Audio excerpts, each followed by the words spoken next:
I ভাই, ফুলটা ওনাকে দিয়ে দিন। জি ম্যাডাম, দিতেছি। বাপরে, আমাদের দেশের মেয়ে তো অনেক সুইট, কিন্তু কথাবার্তা তো ঝাল কেন? হ্যাঁ, অনেক ঝাল।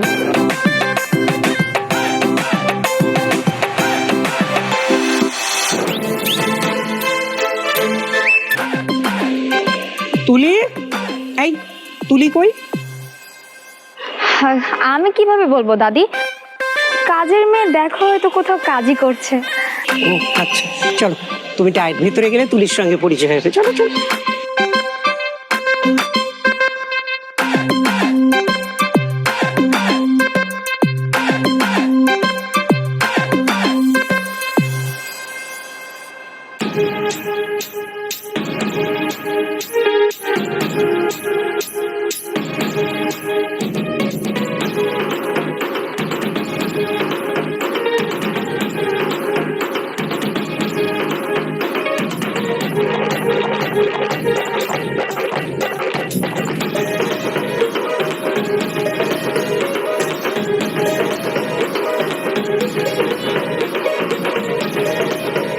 ওয়াও,